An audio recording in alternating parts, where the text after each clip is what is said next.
السلام علیکم ورحمۃ اللہ وبرکاتہ۔ ان الحمد للہ نحمده ونستعینه ونستغفره ونعوذ باللہ من شرور انفسنا ومن سیئات اعمالنا من يهده الله فلا مضل له ومن يضلل فلا هادي له واشهد ان لا اله الا الله وحده لا شريك له واشهد ان محمدا عبده ورسوله اما بعد فان خير الحديث كتاب الله وخير الهدي هدي محمد صلى الله عليه وسلم وشر الأمور محدثاتها وكل محدثة بدعة وكل بدعة ضلالة وكل ضلالة في النار۔ کتاب التوحید الذي هو حق اللہ علی العبید کا درس جاری ہے، اور آج کے درس میں جہاں پر رکے تھے پچھلے درس میں وہاں سے ہم لوگ آگے بڑھیں گے، اور جس شرح سے ہم لوگ پڑھ رہے ہیں وہ ہے الملخص فی شرح کتاب التوحید۔ کس کی؟ الملخص شیخ صالح الفوزان حفظہ اللہ کی، جو ابھی مفتی عام ہیں مملکت سعودی عرب کے۔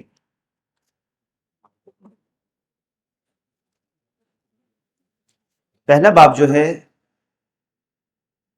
اس میں ہم لوگوں نے ابھی تک 3 آیتیں پڑھ لی ہیں، بلکہ 4 آیتیں۔ پہلی آیت کون سی تھی؟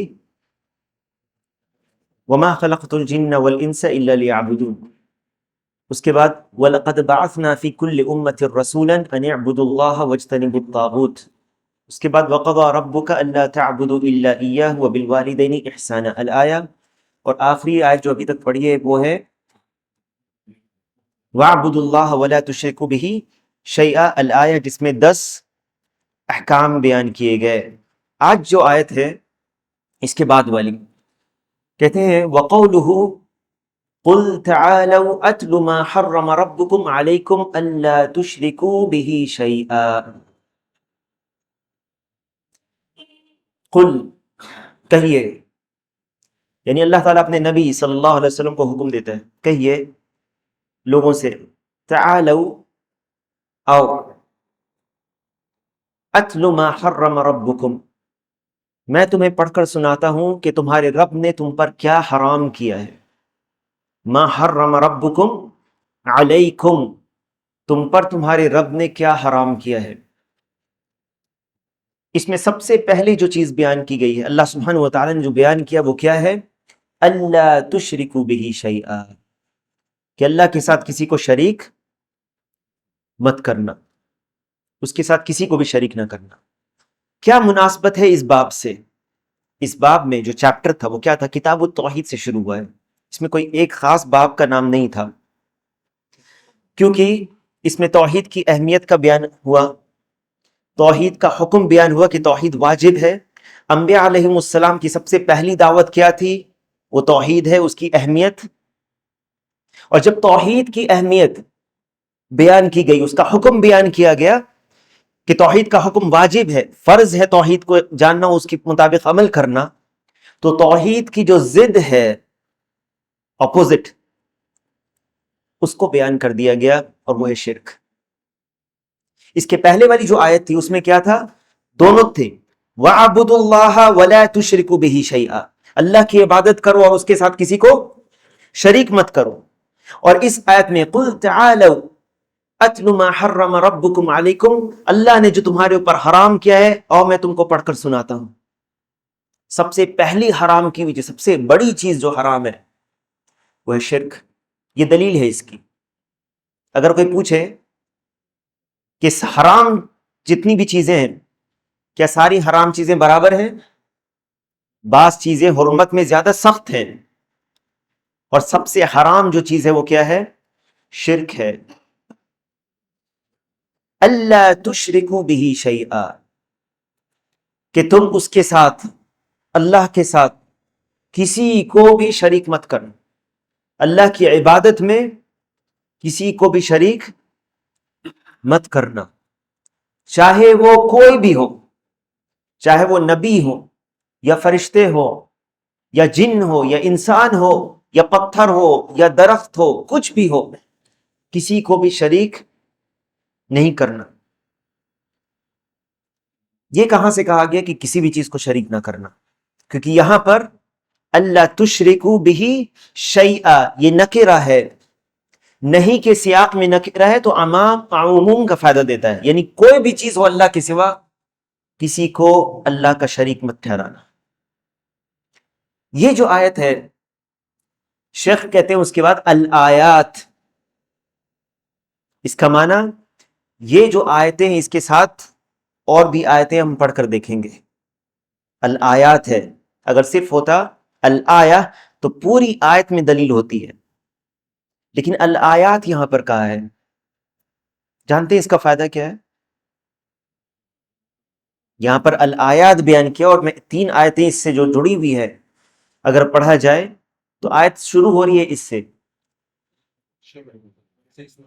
ہاں شرک کے حرام ساری چیزیں آ رہی جو اس کے بعد ابھی جو آیت پڑھی جائیں گی 3 آیتیں ہیں اس کے ساتھ، اور پھر آگے والی جو حدیث ہے اس کا تعلق اس سے ہے۔ قُلْ تَعَالَوْا أَتْلُ مَا حَرَّمَ رَبُّكُمْ عَلَيْكُمْ أَلَّا تُشْرِكُوا بِهِ شَيْئًا، سب سے پہلا حکم کہ اللہ کے ساتھ کسی کو شریک مت ٹھہرانا۔ وَبِالْوَالِدَيْنِ إِحْسَانًا، والدین کے ساتھ احسان کرتے رہنا۔ وَلَا تَقْتُلُوا أَوْلَادَكُمْ مِنْ إِمْلَاقٍ نَحْنُ نَرْزُقُكُمْ وَإِيَّاهُمْ، تیسری چیز کہ اپنی اولاد کو مفلسی کے ڈر سے قتل مت کرنا، ہم تم کو اور ان کو رزق دیتے ہیں۔ وَلَا تَقْرَبُوا الزِّنَا وَلَا تَقْرَبُوا الْفَوَاحِشَ مَا ظَهَرَ مِنْهَا وَمَا بَطَنَ، اور فحش چیزوں کے، چوتھی چیز فحش چیز، گندی چیزوں کے جو گناہ ہیں ان سے قریب بھی مت ہونا، چاہے وہ ظاہر ہو، کھلا ہوا ہو یا چھپا ہوا ہو۔ وَلَا تَقْتُلُوا النَّفْسَ الَّتِي حَرَّمَ اللَّهُ إِلَّا بِالْحَقِّ، اور کسی جان کو قتل مت کرنا ناحق، یعنی کسی کو قتل اگر کیا جا سکتا ہے تو حق کے ساتھ قتل کیا جا سکتا ہے، ناحق قتل کرنا حرام ہے۔ ذَلِكُمْ وَصَّاكُمْ بِهِ لَعَلَّكُمْ تَعْقِلُونَ، یہ آیت ختم کس چیز پر ہو رہی ہے؟ ذَلِكُمْ وَصَّاكُمْ بِهِ لَعَلَّكُمْ تَعْقِلُونَ، اس کی وصیت اللہ نے تمہیں کی ہے۔ یہ 10 وصیتیں ہیں جس کو یاد رکھیں آپ لوگ، اللہ نے جو 10 وصیتیں کی، آگے والی حدیث اسی کے تعلق سے ہے، اسی لیے میں نے آج کے درس کے لیے مؤخر کیا تھا۔ یہ وصیت ہے، اس کا تاکیدی حکم اللہ تعالیٰ دیتا ہے تاکہ تم سمجھو ان چیزوں کو، ان احکام پر غور کرو، سوچو، لعلکم تعقلون، تاکہ تم سمجھو۔ اس کے بعد دوسری آیت، وَلَا تَقْرَبُوا مَالَ الْيَتِيمِ إِلَّا بِالَّتِي هِيَ أَحْسَنُ، یتیم کے مال کے قریب بھی مت جانا مگر یہ کہ احسن طریقے سے اس کی اصلاح کر سکتے ہو تب۔ تو یتیم کا مال حرام ہے، یتیم کے مال کے قریب مت جاؤ اس میں فساد کرنے کے لیے، اس کو ناحق کھانے کے لیے۔ وَلَا تَقْرَبُوا مَالَ الْيَتِيمِ إِلَّا بِالَّتِي هِيَ أَحْسَنُ وَأَوْفُوا الْكَيْلَ وَالْمِيزَانَ بِالْقِسْطِ، اور ناپ تول پوری پوری کیا کرو، ناپ تول میں کمی نہیں کرو، پورا دیا کرو۔ لا نکلف نفسا الا وسعها وَإِذَا قُلْتُمْ فَعَدِلُوا وَلَوْ كَانَ ذَا قُرْبَى، اور جب بات کرو تو عدل و انصاف کی بات کرو، گرچہ تمہارا قرابت دار ہی کیوں نہ ہو۔ اگر گواہی دو یا بات کرو کسی کے تعلق سے تو انصاف کرو، گو وہ شخص قرابت دار ہی کیوں نہ ہو۔ بعض لوگ اپنے جو قریبی ہوتے ہیں ان کی طرفداری میں ناحق بات کرنے لگتے ہیں، غلط جانتے ہیں کہ یہ غلطی کیا ہے اس نے، لیکن چونکہ وہ قرابت دار ہوتا ہے اس کی طرفداری کر کے کسی کا ناحق ظلم کسی پر کر دیتے ہیں یا غلط گواہی دے دیتے ہیں۔ تو اللہ تعالیٰ نے منع کیا ہے کہ تمہارا قرابت دار بھی کیوں نہ ہو ناحق نہیں بات کرو۔ وَلَوْ كَانَ ذَا قُرْبَى، کتنے ہو گئے؟ 8۔ 9واں، وَبِعَهْدِ اللَّهِ أَوْفُوا، اللہ کا عہد پورا کرو جو تم نے عہد کیا ہے۔ ذَلِكُمْ وَصَّاكُمْ بِهِ لَعَلَّكُمْ تَذَكَّرُونَ، اللہ تعالیٰ اس کی وصیت تم کو کرتا ہے، تاکیدی حکم اس کا دیتا ہے۔ اس کے بعد تیسری آیت ہے، وَأَنَّ هَذَا صِرَاطِي مُسْتَقِيمًا فَاتَّبِعُوهُ، یہ صراط مستقیم ہے، یہی میرا صراط مستقیم ہے، اس کی اتباع کرو۔ وَلَا تَتَّبِعُوا السُّبُلَ فَتَفَرَّقَ بِكُمْ عَنْ سَبِيلِهِ، اس کے علاوہ کوئی اور راستے کی پیروی مت کرو نہیں تو تمہیں وہ اللہ کی راہ سے گمراہ کر دیں گے۔ ذالکم وصاکم بہ لعلکم تتقون، یہ 3 آیتیں ہیں۔ یہ جو 3 آیتیں ہیں اس میں 10 وصیتیں ہیں۔ کتنی وصیتیں ہیں؟ 10 وصیتیں ہیں۔ ان کو کہتے ہیں الوصایا العشر، 10 وصیتیں جو اللہ نے کی ہے، جن کا تاکیدی حکم دیا ہے۔ یہ اسلام کی خوبی میں سے ہے، دیکھو۔ اور یہ 10 وصیتیں ہیں، ان کو یاد رکھو، اس کے مطابق عمل کرو۔ تو جب اللہ تعالیٰ نے ان میں بعض چیزوں کا حکم دیا اور بعض حرام چیزوں سے منع کیا، تو اس کی ترتیب میں سب سے پہلے کس چیز کو ذکر کیا؟ شرک کو ذکر کیا، اس سے منع کیا، جو اس بات پر دلالت کرتی کہ سب سے خطرناک، سب سے بڑا جرم ہے شرک، جو سب سے بڑا اس کو پہلے ذکر کیا۔ اور آیت کو شروع ہی کیا قُلْ تَعَالَوْا أَتْلُ مَا حَرَّمَ رَبُّكُمْ عَلَيْكُمْ أَلَّا تُشْرِكُوا بِهِ شَيْئًا۔ تو جب اس باب میں اور آیات بیان ہوئی جس میں توحید اور شرک کا بیان ہے، تو یہ اس آیت سے یہ پتہ چل رہا ہے کہ جتنی بھی حرام کردہ چیزیں ہیں ان میں سب سے زیادہ حرام کی ہوئی چیز کیا ہے؟ شرک ہے۔ واضح ہے؟ یہ اس آیت کا فائدہ ملتا ہے۔ شیخ کہتے ہیں اس کی شرح میں تعالوا، اس آیت میں قل تعالوا اتل ما حرم ربکم، آؤ میں تمہیں وہ چیز پڑھ کر سناؤں، یعنی جن کی مخالفت کو تمہارے رب نے حرام کیا ہے۔ حلموا واقبلوا، آگے آؤ سنو۔ اتلو اقصص علیکم واخبرکم، میں تمہیں اس کی خبر دیتا ہوں، پڑھ کر سناتا ہوں کیا حرام کیا ہے۔ حرم، حرام کیا ہے، کس نے حرام کیا ہے؟ ربکم۔ اس سے ایک فائدہ ملتا ہے کہ حلال اور حرام کا حق کس کا ہے؟ اللہ رب العالمین کا۔ اور اللہ تعالیٰ وحی کے ذریعے رسول کو بھی بتاتا ہے، اور رسول کے ذریعے بھی جو حلال اور حرام ہے وہ حلال اور حرام ہے کیونکہ اللہ نے اس کو حلال اور حرام کیا ہے۔ تو یہ رب نے حرام کیا ہے۔ اللہ تشرکو، تو حرم الحرام کس کو کہتے ہیں؟ جو منع کیا گیا ہے۔ اور حرام کس کو کہتے ہیں؟ جس کے کرنے پر سزا ہے، جس کے کرنے پر سزا ہے اور جس کے چھوڑنے پر ثواب ہے۔ تو یہ بتاؤ کہ ایک شخص جو ہے شراب نہیں پیتا، کیا اس کو ثواب ملے گا؟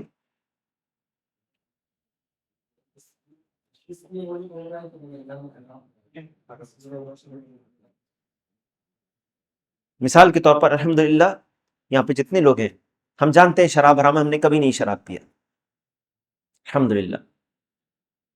تو کیا ہم کو اس شراب چھوڑنے پر اجر ملے گا؟ جب آپ شراب کو حرام اور نیت سے چھوڑیں گے اللہ سے تقرب حاصل کرنے کے لیے، ٹھیک ہے۔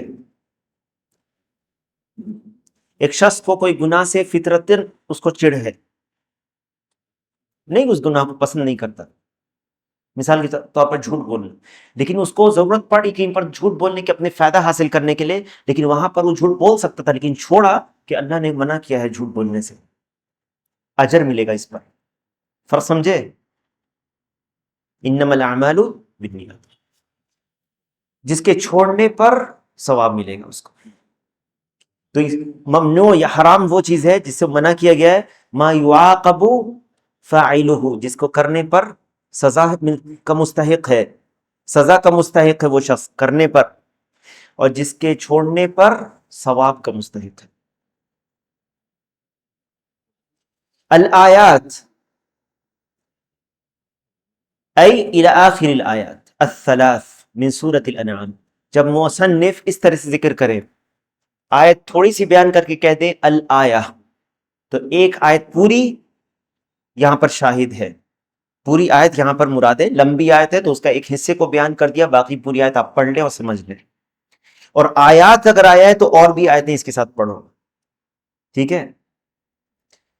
ای الی آخر الآیات الثلاث من سورة الانعام، یعنی آخری سورة الانعام کے آخر جو 3 آیتیں ہیں، یہ جو تینوں آیتیں ساتھ ہیں، من قوله قل تعالوا الى قوله في ختام الآیت الثالثة، تیسری آیت کے آخر تک، ذالکم وصاکم به لعلکم تتقون، اور پوری تینوں آیت آپ نے سماعت فرمائی۔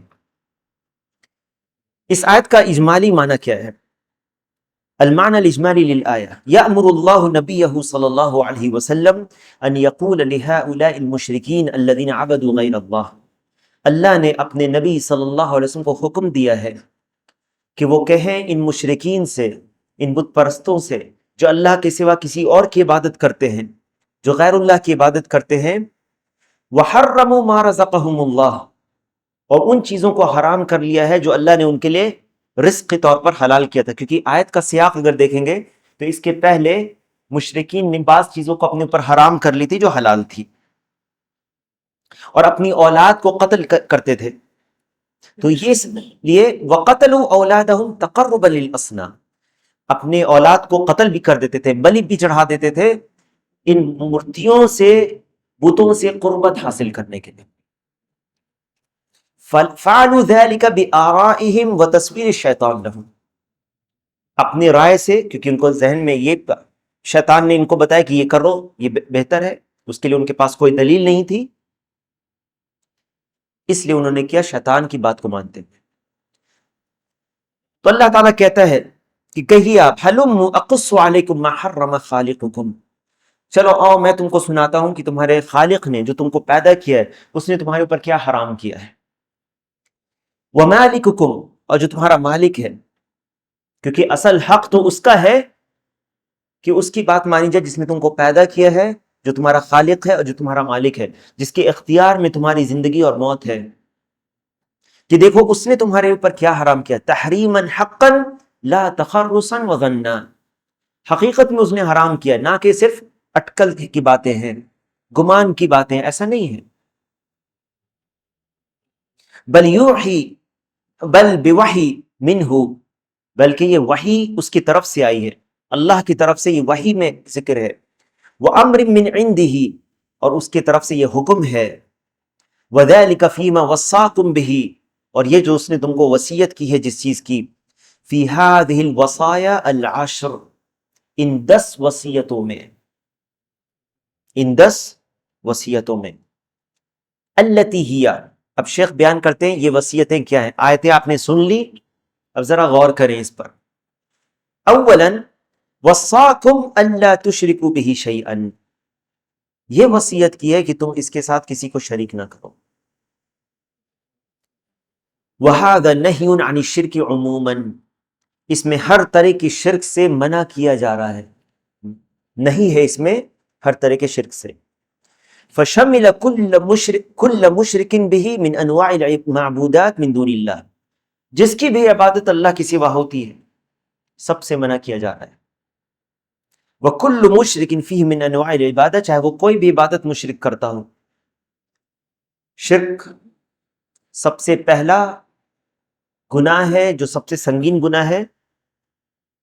سب سے پہلا حکم قرآن میں کس چیز کا ہے؟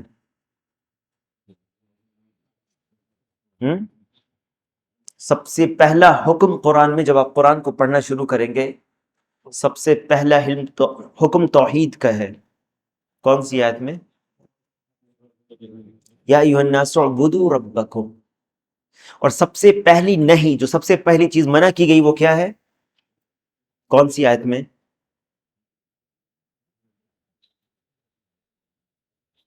اسی کے بعد والی آیت، فلا تتخذوا، پڑھو،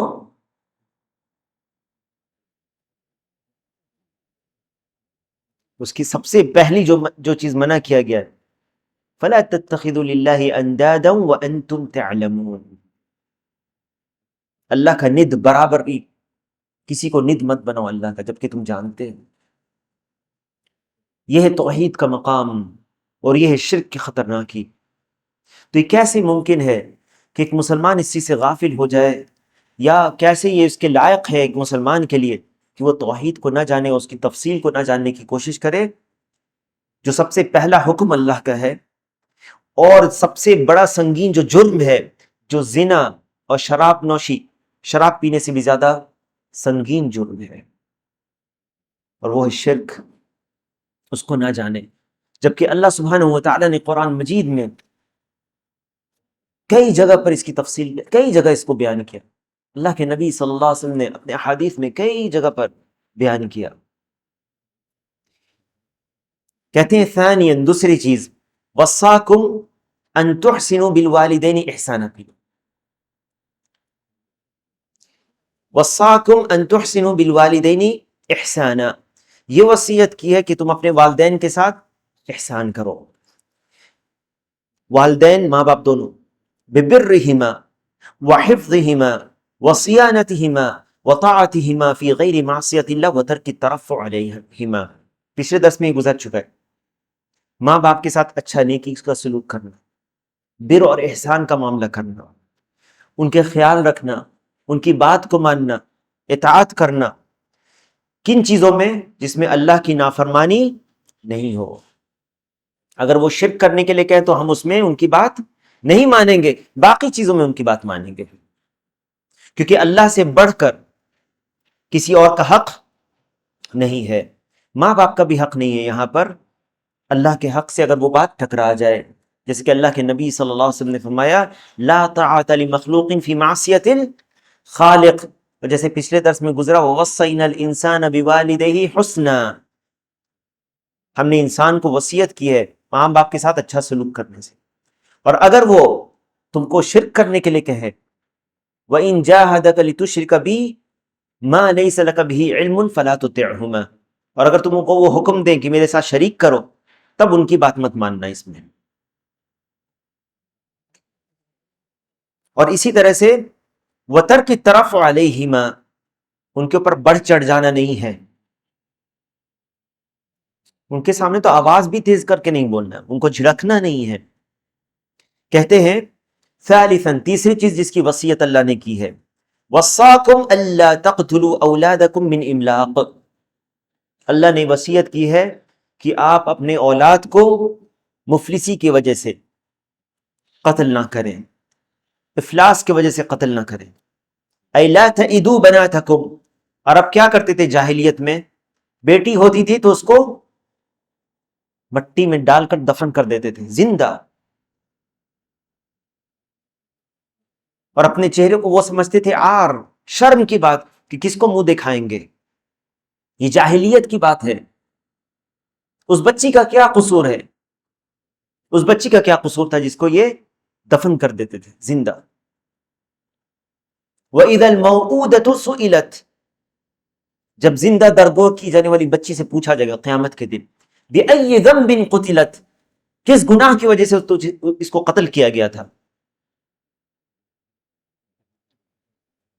اور اسی لیے چونکہ ہمیں مشرکین کی مخالفت بھی کرنی ہے، خبردار یاد رکھیں اگر بیٹی کی خبر ملتی ہے تو اپنے منہ کو بنا لینا اور اپنے آپ کو رنج ظاہر کرنا، بیٹا ہوتا تو اچھا ہوتا، یہ جاہلیت میں سے ہے۔ اور یہاں پر اَيْ لَا تَئِدُوا بَنَاتَكُمْ وَلَا تَقْتُلُوا أَبْنَاءَكُمْ خَشْيَةَ الْفَقْرِ، اپنی اولاد کو مفلسی کی وجہ سے، فقیری کی وجہ سے کہ میرے ساتھ وہ بھی کھائے گا، اس کو قتل مت کرو۔ فَإِنَّهُ رَازِقُكُمْ وَرَازِقُهُمْ، کیونکہ وہ تمہارا اور ان کا سب کا رازق ہے۔ فَلَسْتُمْ تَرْزُقُونَهُمْ بَلْ وَلَا تَرْزُقُونَ أَنفُسَكُمْ، تم نے ان کو رزق نہیں دینا ہے بلکہ اللہ تعالیٰ تمہیں بھی رزق دیتا ہے اور انہیں بھی رزق دیتا ہے۔ چوتھی وصیت، رابعاً وَوَصَّاكُمْ أَلَّا تَقْرَبُوا الْفَوَاحِشَ، اور تمہیں وصیت کیا اس نے کہ فحش چیزوں سے قریب مت جاؤ، وَلَا تَقْرَبُوا الْفَوَاحِشَ مَا ظَهَرَ مِنْهَا وَمَا بَطَنَ، چاہے وہ کھلی ہو فحاشی یا چھپی ہوئی ہو، آپ اکیلے کمرے میں ہو یا آپ لوگوں کے سامنے ہو، ای المعاصی الظاہرۃ والخفیہ، چاہے وہ ظاہری ہو یا چھپی ہوئی ہو، بے حیائی کے کاموں سے روکا ہے۔ جب آپ لوگوں کے سامنے اس کام کو کرنے سے شرماتے ہیں اور وہ بے حیائی کا کام ہے تو اس کو اللہ زیادہ حقدار ہے اس چیز کا کہ ہم اس سے شرمائیں۔ خامساً، پانچویں چیز، وَوَصَّاكُمْ أَلَّا تَقْتُلُوا النَّفْسَ الَّتِي حَرَّمَ اللَّهُ قَتْلَهَا، اللہ نے وصیت کی تم ایسے نفس کو، جان کو قتل مت کرنا جسے اللہ نے حرام کیا ہے، وہی النفس المؤمنہ۔ کن کا قتل حرام ہے اسلام میں؟ کیونکہ یہاں پر جو آیت ہے وَلَا تَقْتُلُوا النَّفْسَ الَّتِي حَرَّمَ اللَّهُ إِلَّا بِالْحَقِّ، اور مت قتل کرنا کسی جان کو جسے اللہ نے حرام کیا ہے مگر حق کے ساتھ۔ کیا کبھی قتل حق کے ساتھ ہوتا ہے؟ کیا کبھی قتل حق کے ساتھ ہوتا ہے؟ ہوتا ہے حق کے ساتھ۔ کسی چیز کو قتل کبھی کیا جا سکتا ہے اور وہ قتل کرنا حق ہے، کیونکہ وہ اللہ کا حکم ہے اور اللہ کا حکم حق ہے۔ مثال کے طور پر کسی نے کسی کو قتل کر دیا تو اگر اس کے ولی نے معاف نہیں کیا اور قاضی سے کہا کہ مجھے تو اس کا خون چاہیے اس کے بدلے میں،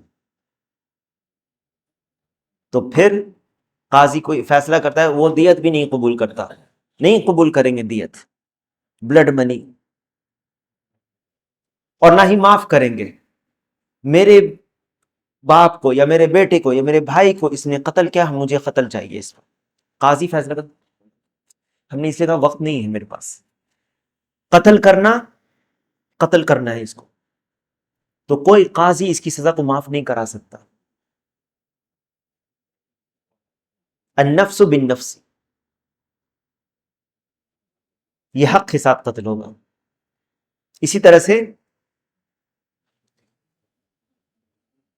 جو حرام ہے، جو قتل حق کے ساتھ ہوتا ہے، اللہ کے نبی صلی اللہ علیہ وسلم نے فرمایا، اور یہ بخاری اور مسلم نے عبداللہ بن مسعود رضی اللہ عنہ سے روایت کیا ہے، لا يحل دم امرئ مسلم الا باحدى ثلاث، مسلمان کا خون حلال نہیں ہے، مسلمان کا خون حلال نہیں ہے مگر تین چیزوں سے، یعنی تین چیز اگر وہ کرتا ہے تب وہ مسلمان کا خون حلال ہو جاتا ہے۔ مسلمان کا خون جب حلال ہوتا ہے تو اس کا معنی یہ نہیں ہے کہ کوئی بھی چلتا پھرتا آدمی کہے کہ اس کا خون حلال ہے میں اس کو قتل کر دوں گا، نہیں، یہ فیصلہ قاضی کے پاس آتا ہے، کورٹ میں، جو شرعی کورٹ ہوتا ہے، قاضی اس معاملے کو اس کا دراسہ کرتا ہے، پڑھتا ہے، گواہ ہوتے ہیں، پوچھتا ہے، گواہی ہوتی ہے، بات ہوتی ہے، اس کے بعد قاضی یا تو فیصلہ کرتا ہے اگر وہ مجرم قرار دیتا ہے تو ٹھیک ہے، ایسا نہیں کہ کوئی بھی اٹھ کے کہے کہ فلاں کا خون حلال ہے،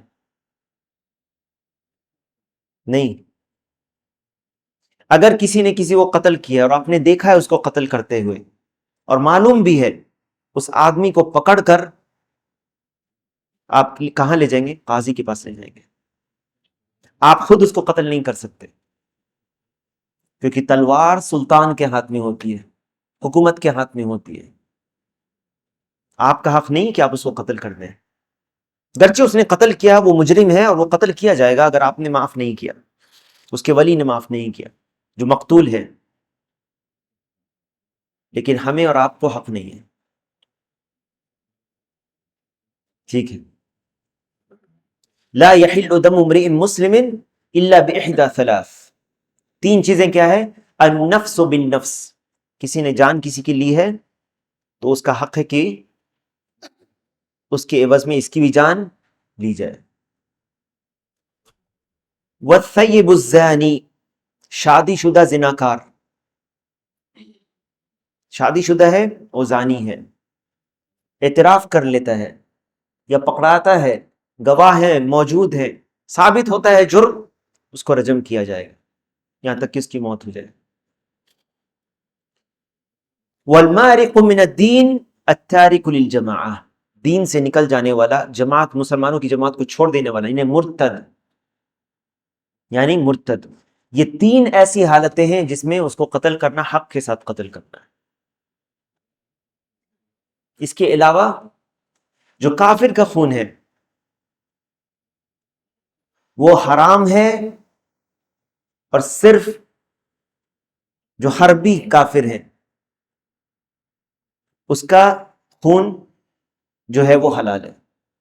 لیکن باقی جو قسم کے کافر ہیں، کافر کی 4 قسمیں ہیں، جو لڑائی کرنے والا حربی یا محارب لڑائی کر رہا ہے، دوسرا معاہد،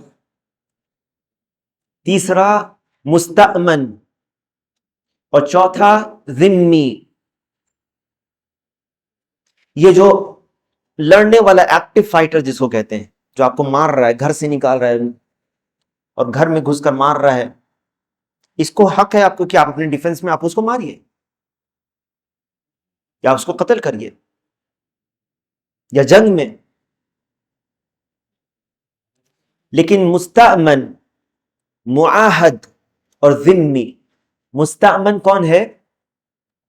جو مسلمان ملک میں داخل ہوتا ہے کوئی کافر، جسے کسی نے امن دے دیا ہو، جسے کسی نے امن دے دیا ہو، گرچہ یہ جو کافر شخص ہے یہ اس جگہ سے آ رہا ہے جو آپ سے لڑنے والے ہیں، لیکن کسی مسلمان نے اس کو امن دے دیا اور کہا کہ تم آ جاؤ، تو پھر حق نہیں ہے کسی کا کہ اس کو خون بہائے۔ یہ مستأمن ہے۔ اس کی دلیل یہ، فتح مکہ کے وقت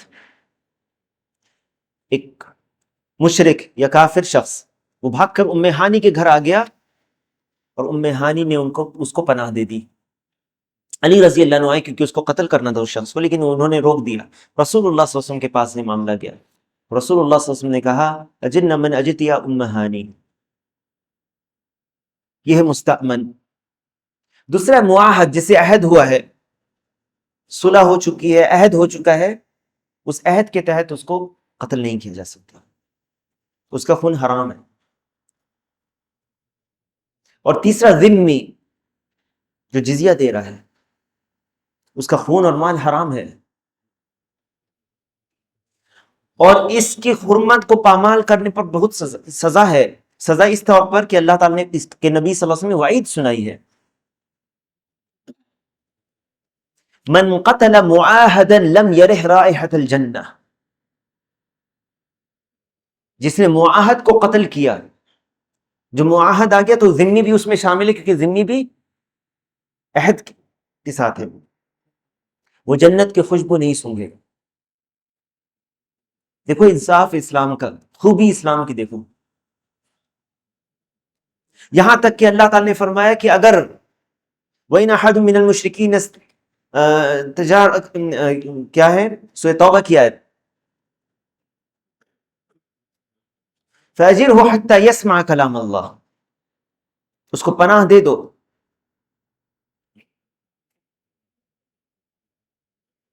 ثُمَّ أَبْلِغْهُ مَأْمَنَهُ، پھر اس کو امن کی جگہ پر پہنچا دو۔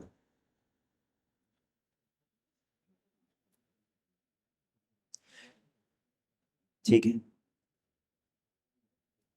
سادساً،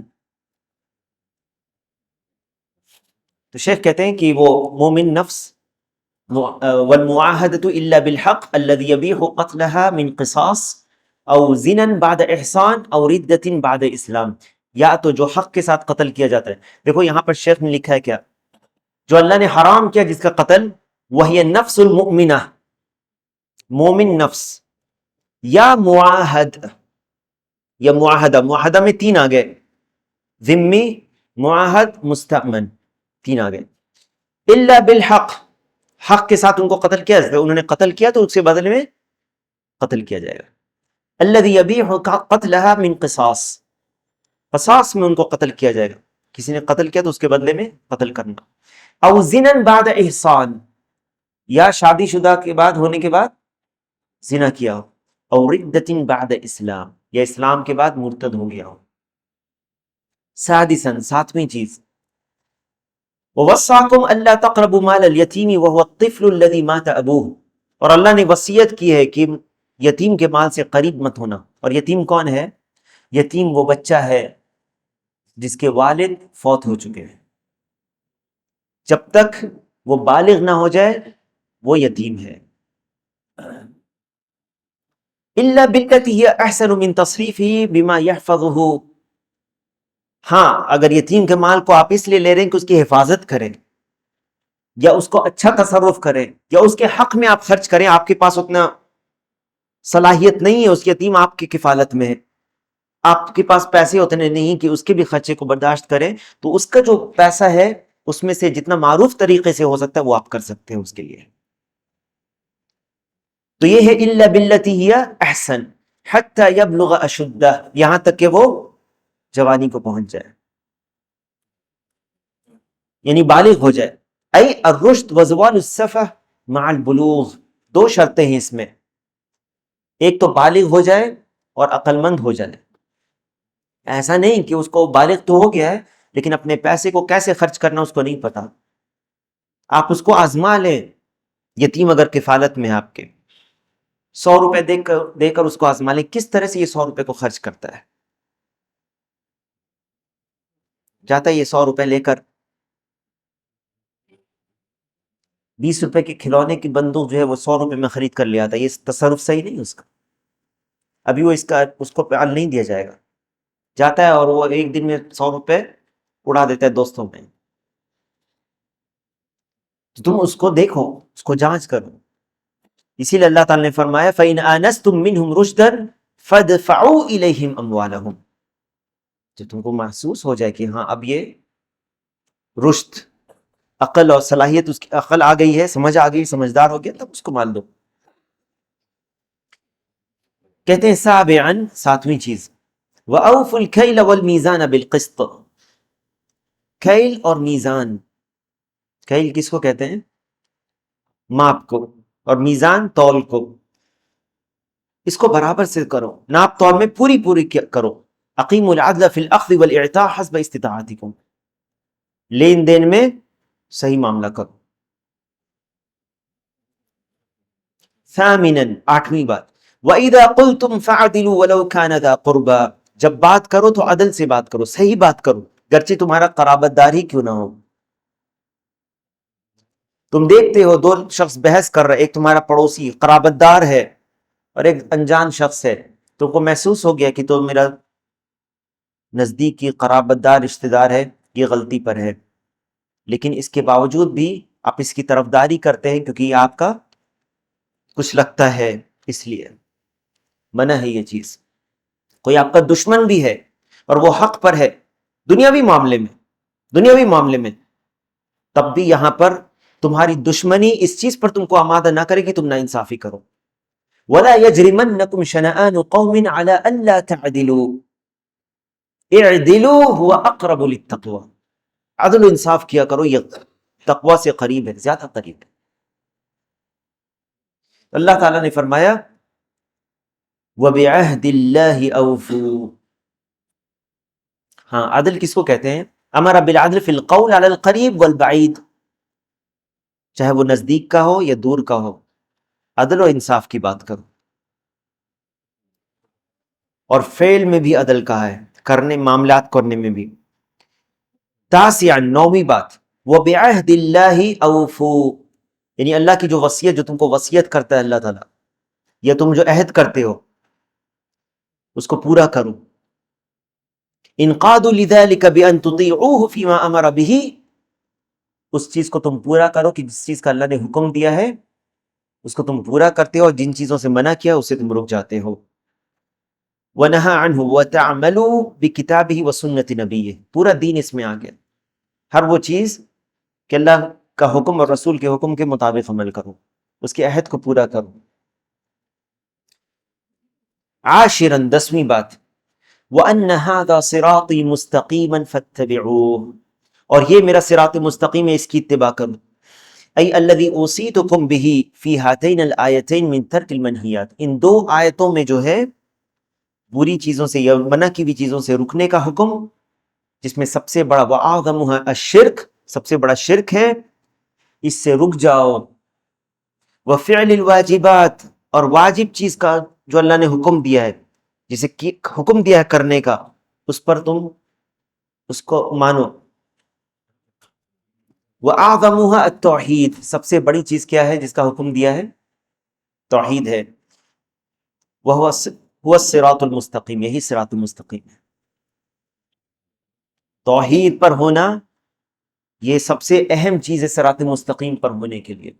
اگر کوئی شخص توحید پر نہیں ہے، توحید میں اس کا خلل ہے، تو صراط مستقیم سے بہکا ہوا ہے. اور کیا، توحید تو اسلام ہے، اصل اسلام ہے. اللہ تعالیٰ نے کیا فرمایا ہے؟ وَأَنِ اعْبُدُونِي هَذَا صِرَاطٌ مُسْتَقِيم، اور میری عبادت کرو، یہ صراط مستقیم ہے. وَلَا تَتَّبِعُوا السُّبُلَ، اور راستوں کی پیروی مت کرو جو بدعت ہیں اور شبہات ہیں. بدعت جو دین میں نہیں نکالی ہوئی چیزیں ہیں. اور یہاں پر بدعت ایک عمل میں بدعت ہوتی ہے اور ایک عقیدے میں بدعت ہوتی ہے.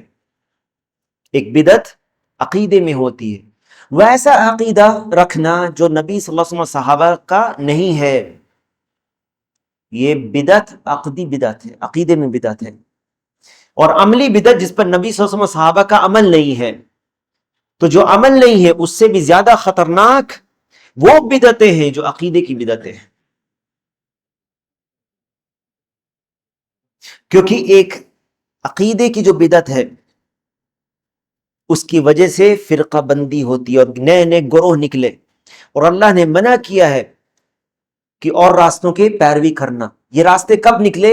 جب لوگوں نے نئے نئے طریقے نکالے اور صراط مستقیم کو چھوڑ دیا، جو اللہ کی عبادت کا راستہ ہے، سنت کی اتباع کا راستہ ہے. اصل دین یہی ہے، صراط مستقیم.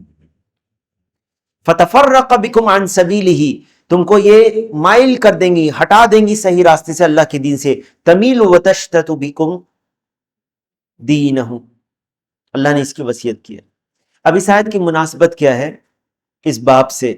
شیخ کہتے ہیں ان اللہ سبحانہ وذکر فیہا جملا من المحرمات، اللہ نے اس میں محرمات کا ذکر کیا، بہت ساری حرام چیزوں کا ذکر کیا ہے.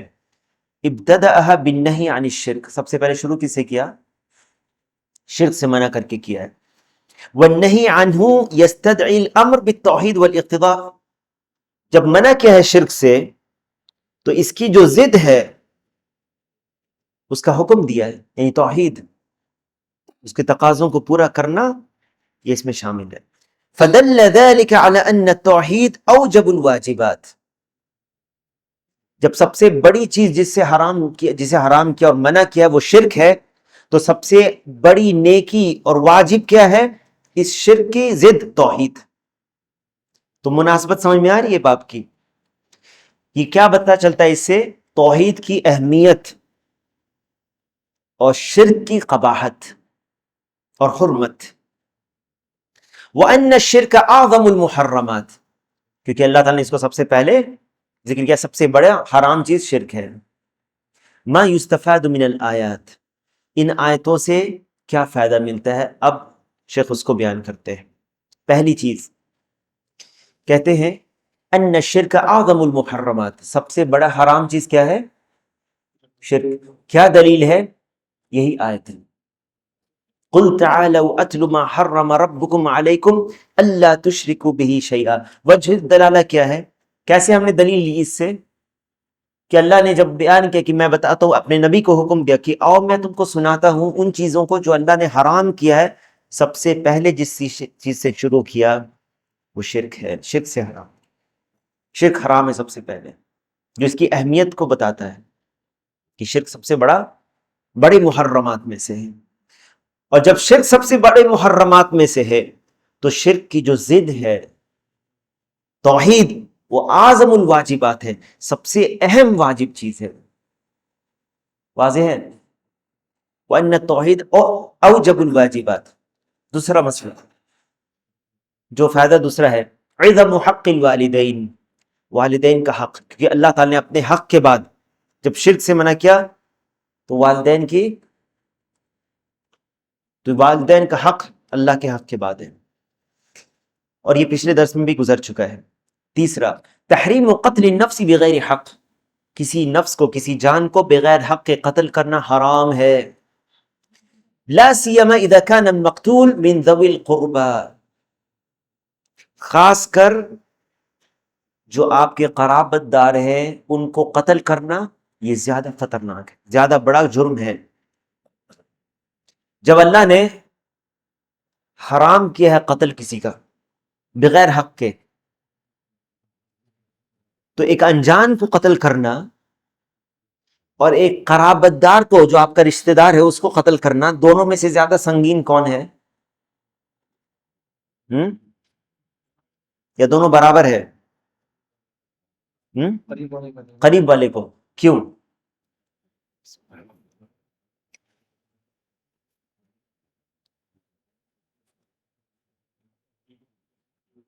کیا؟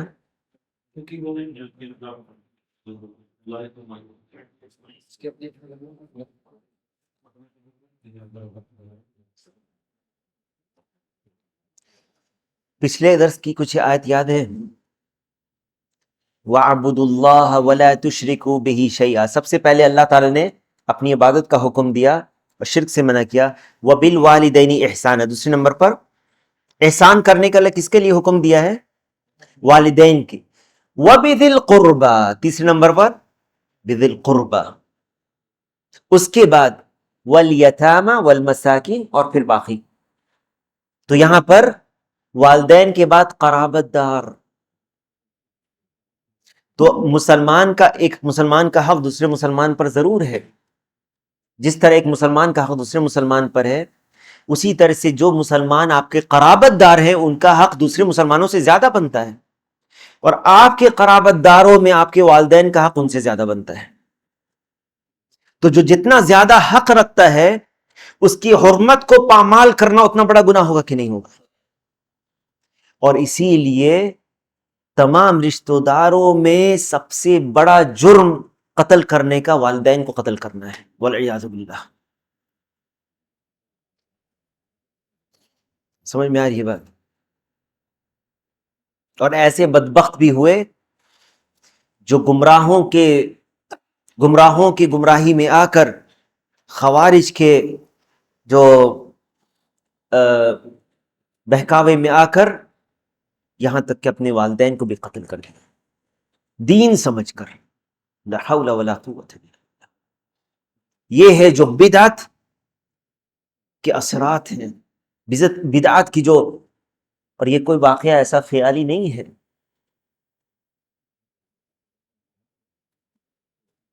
اہل بدعت خوارج نے کہا کہ یہ بعد کے لوگوں کو بعد میں، پہلے اپنے گھر سے شروع کرو۔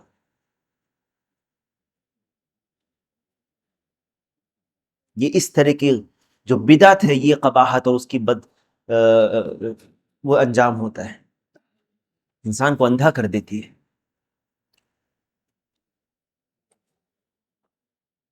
اس کے بعد تحریم اکل مال الیتیم، یتیم کا مال کھانے کی حرمت، حرام ہے۔ ومشروعیت العمل علی اصلاحہ، جب یتیم کا مال کھانا حرام ہے تو یتیم کے مال کی اصلاح کرنا نیک عمل ہے کہ نہیں؟ تو اس کے نیکی کا کام کرو۔ ولا تقربوا مال الیتیم الا بالتی ہی احسن، احسن طریقے سے۔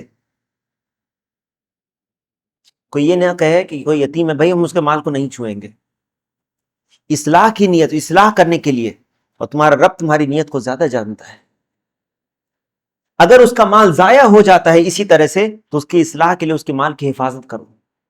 یہ احسان میں سے ہے کہ نہیں یتیم کے لیے؟ کہ چھوڑ دیا جائے یتیم کو جس کو دیکھنے والا کوئی نہیں ہے، وہ اپنا مال ضائع کر دے، یا کوئی یتیم کے مال کھانے والا شخص اس کے مال کو کھا جائے؟ اور یتیم کے مال کو کھانا کتنا بڑا جرم ہے۔ اللہ تعالیٰ نے فرمایا ان الذین یأکلون اموال الیتامی ظلما انما یأکلون فی بطونہم نارا، جو یتیم کے مال کو ظلماً کھاتے ہیں، اس کے اوپر ظلم کرتے ہیں، وہ تو اپنے پیٹ میں آگ کھاتے ہیں۔ وَسَيَصْلَوْنَ سَعِيرًا، ان قریب وہ آگ میں جہنم میں جائیں گے۔ یہ وعید ہے یتیم کے مال سے قریب، اور کھیل نہیں کرنا یتیم کے مال سے۔ بزنس کرنا چاہتے ہو، چلو یتیم ہے کوئی، پہلے اسی کا مال لگا دیتے ہیں، اس کے مال سے کھلواڑ نہیں کرنا۔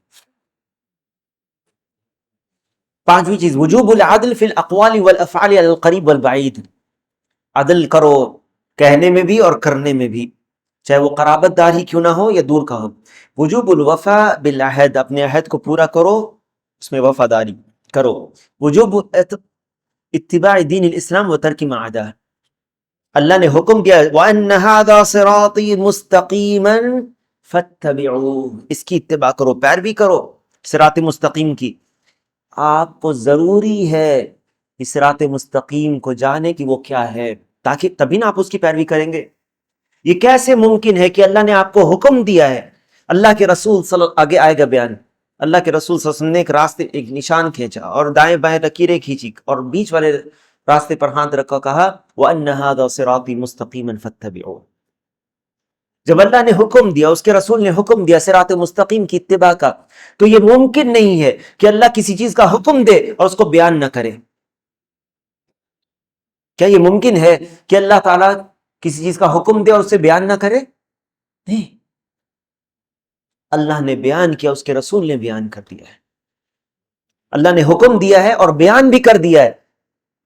آپ کو اس کی جستجو ہونی چاہیے کہ صراط مستقیم کیا ہے، ہم جانیں، اس کی پیروی کریں۔ یہ نہیں کہیں کہ موقع نہیں ہے، آپ کو دنیا کے سارے کام کے لیے موقع ہے، لیکن آپ کو درس کے لیے موقع نہیں ہے، توحید کے درس کے لیے موقع نہیں ہے۔ صراط مستقیم کیا ہے یہ بھی آپ نہیں جانتے، اس کی پہچان کیا ہے یہ بھی آپ نہیں جانتے، جبکہ اللہ اور اس کے رسول نے واضح طور پر اس کو بیان کر دیا۔ آپ کے اندر جستجو ہونی چاہیے، تلاش کرو، کیونکہ یہ زندگی آپ کو جو ملی ہے اس دنیا میں، یہ پہلی اور آخری زندگی ہے اس دنیا میں، اس کے بعد آخرت ہے۔ مرنے کے بعد دوبارہ اس دنیا میں لوٹنے والے نہیں ہیں ہم۔ کوئی یہ کہہ دے کہ ہم کو ایک چانس اور مل جائے، یہاں پر جب ہم اس دنیا میں پہلی بار آئے ہیں اور پھر ہمیں لوٹنا ہے اپنے رب کی طرف اور اس کے سامنے کھڑے ہونا ہے، تو کیا انسان جب اس کو تصور کرے، کیا وہ غافل، اگر وہ غفلت میں ہے اور دنیا کے پیچھے وہ اپنے وقت کو کتنا لگاتا ہے اور اپنے رب کے لیے کتنا وہ وقت لگاتا ہے، خود اپنا محاسبہ ہمیں کر لینا چاہیے۔ اور کیا ہم نے سمجھا کہ اللہ نے جو حکم دیا ہے 10 وصایا میں سے، وصیت میں سے، وَأَنَّ هَذَا صِرَاطِي مُسْتَقِيمًا فَاتَّبِعُوهُ، اس کی اتباع کرو، اور منع کر دیا باقی راستوں کی اتباع سے، وَلَا تَتَّبِعُوا السُّبُلَ فَتَفَرَّقَ بِكُمْ عَنْ سَبِيلِهِ، تم کو اللہ کے راستے سے وہ ہٹا دے گے۔ ذَلِكُمْ وَصَّاكُمْ بِهِ، تم کو اللہ تعالیٰ اس کی وصیت کرتا ہے، اس کا حکم دیتا ہے، تاکیدی حکم دے رہا ہے، لَعَلَّكُمْ تَتَّقُونَ۔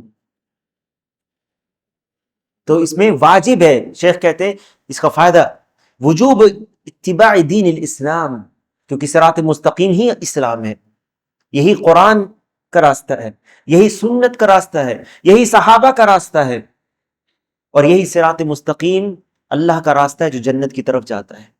کوئی کسی اور راستہ کچھ تلاشتا ہے، کسی اور راستے کو سوچتا ہے کہ کہیں اور راستہ نکل جائے، کوئی اور شارٹ کٹ نکل، کوئی اور راستہ نہیں جاتا۔ ہمارا رب بھی ایک ہے اور اس کی طرف پہنچنے کا راستہ بھی ایک ہے، اور اگر اختصار کے ساتھ بتایا جائے تو یہ راستہ وہی ہے جو نبی علیہ الصلاۃ والسلام کی سنت اور صحابہ کے طریقے سے پتہ چلتا ہے۔ آٹھواں چیز جو فائدہ ہے اس سے، ان التحلیل والتحریم حق للہ، کسی چیز کو حلال اور حرام کرنا یہ کس کا حق ہے؟ اللہ کا حق ہے، اور اللہ ہی تعالیٰ اپنے نبی کے ذریعے بھی بیان کرتا ہے۔ بعض چیزیں نبی صلی اللہ علیہ وسلم کے حدیث میں ہیں کہ نبی نے جو پالتو گدھا ہے اس کا گوشت کو حرام کیا ہے، ریشم کو حرام کیا ہے مردوں کے لیے۔ نبی صلی اللہ علیہ وسلم نے جس چیز کو حرام کیا ویسے ہی جیسے اللہ نے کیا، کیونکہ اللہ تعالیٰ کا فرمان ہے وَمَن يُطِعِ الرَّسُولَ فَقَدْ أَطَاعَ اللَّهَ، جس نے رسول کی اطاعت کی اس نے اللہ کی اطاعت کی۔ تو آپ جب رسول کے حرام کی بھی چیز سے رکتے ہیں تو یہ ایسے ہی جیسے اللہ کے حرام کی بھی چیز سے، واضح ہے۔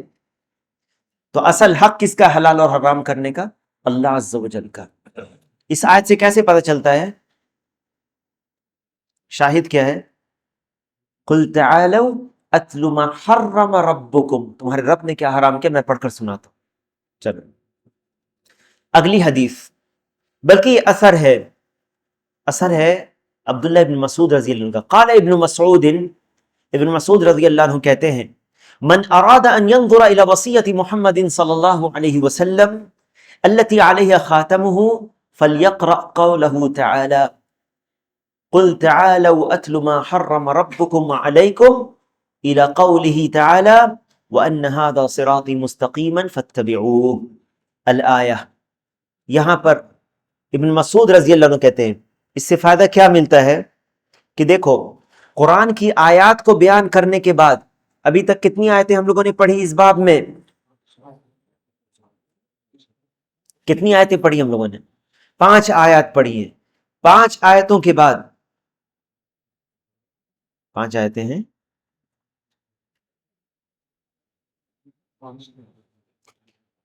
جو اثر بیان کیا وہ کس کا ہے؟ صحابی کا اثر۔ صحابہ نے کس طرح سے اس آیت کے بارے میں کیا کہا کہ من اراد ان ينظر، جو چاہتا ہے کہ دیکھے، الی وصیت محمد صلی اللہ علیہ وسلم، محمد صلی اللہ علیہ وسلم کی وصیت کو جو دیکھنا چاہتا ہے، جس پر ان کی مہر لگی ہے یا جس پر مہر لگی ہے، کیا معنی ہے مہر کا؟ آگے آ رہا ہے، اسے چاہیے کہ یہ پڑھ لے یہ 10 وصیتیں۔ قل تعالوا اتل ما حرم ربکم علیکم سے وان ھذا صراطی مستقیما فاتبعوه، کیونکہ اللہ نے جس چیز کی وصیت کی ہے وہی چیز تو رسول صلی اللہ علیہ وسلم وصیت کریں گے، ہے نا؟ اللہ کی طرف سے پہنچانے والے پیغام کو کون تھے؟ رسول۔ کہتے ہیں ابن مسعود شیخ بیان کرتے ہیں شرح میں، ابن مسعود وہ عبداللہ ابن مسعود بن غافل ابن حبیب الہذلی۔ ابن مسعود رضی اللہ عنہ کون تھے؟ عبداللہ ان کا نام تھا، عبداللہ ابن مسعود بن غافل بن حبیب الہذلی، صحابی جلیل من السابقین الاولین۔ سابقون الاولون کون صحابہ ہیں؟ جو پہلے ایمان لانے میں سبقت انہوں نے کی، مکہ میں ایمان لائے۔ من کبار علماء الصحابہ، صحابہ میں سے بھی بڑے صحابہ میں سے تھے ابن مسعود رضی اللہ عنہ، مفسر قرآن بھی تھے۔ لازم النبی صلی اللہ علیہ وسلم، نبی صلی اللہ علیہ وسلم کے ساتھ رہے، نبی صلی اللہ علیہ وسلم کے ساتھ رہے۔ وتوفی سنہ 32 ہجری، 32 ہجری میں ان کی وفات ہوئی۔ یہاں پر ابن مسعود رضی اللہ عنہ ان کی وفات کوفہ کے میں گئے تھے یہ دعوت و تبلیغ کے لیے۔ اللہ یعنی 32 ہجری میں کس کی خلافت کا دور تھا؟ عثمان رضی اللہ عنہ، عثمان رضی اللہ عنہ کے خلافت کے دور میں 32 ہجری میں ان کی وفات ہوئی ہے۔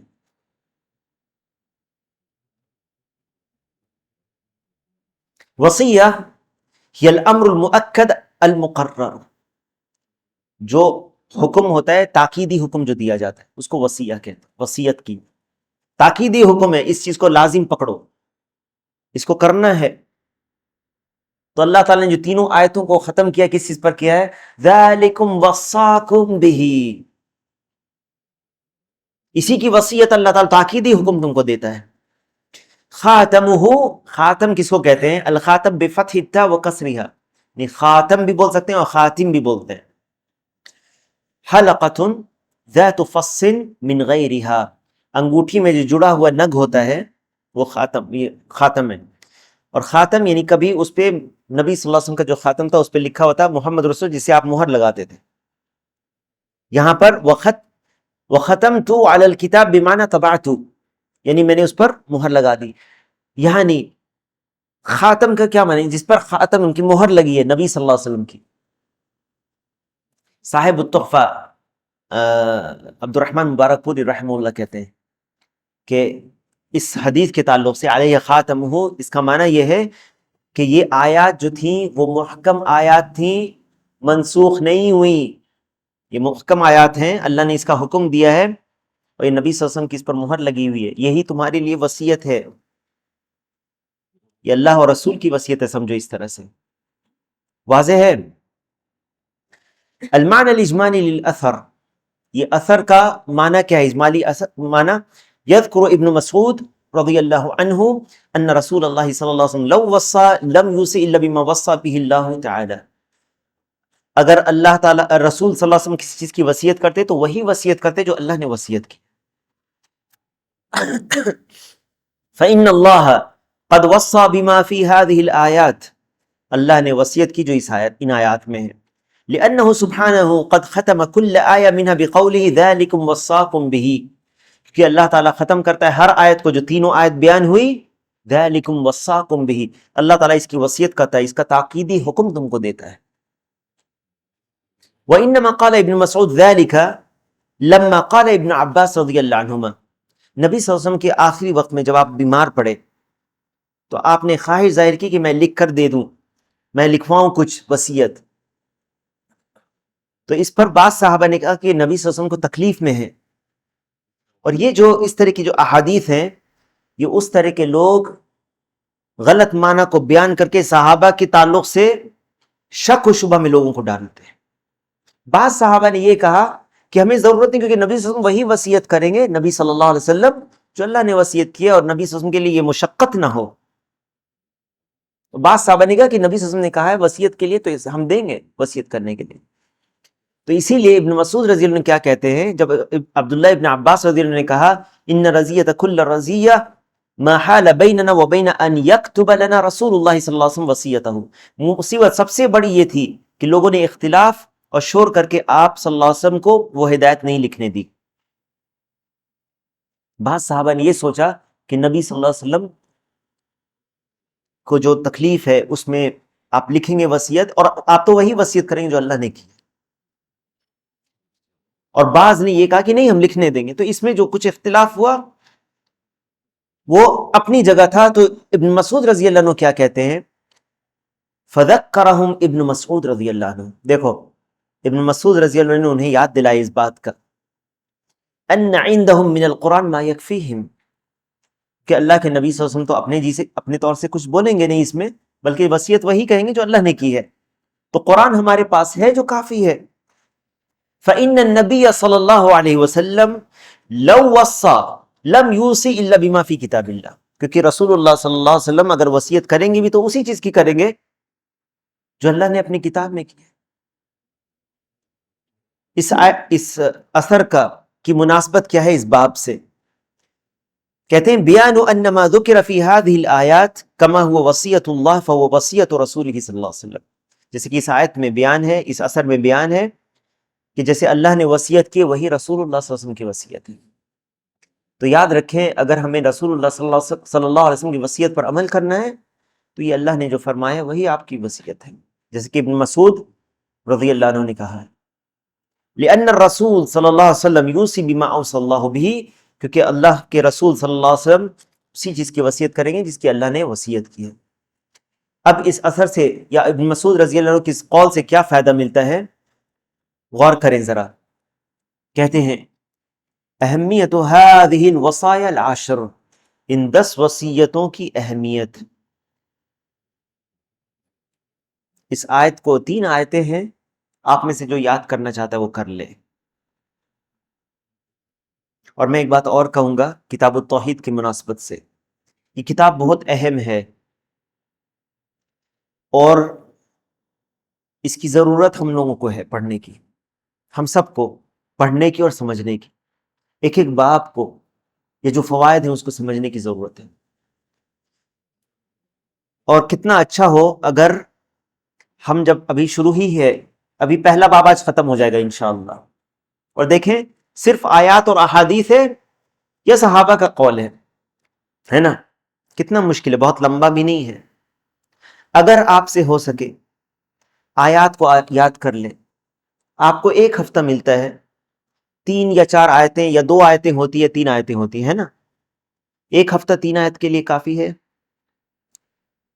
4 آیتیں یاد ہو سکتی کہ نہیں 1 ہفتے میں؟ ہو سکتی ہے.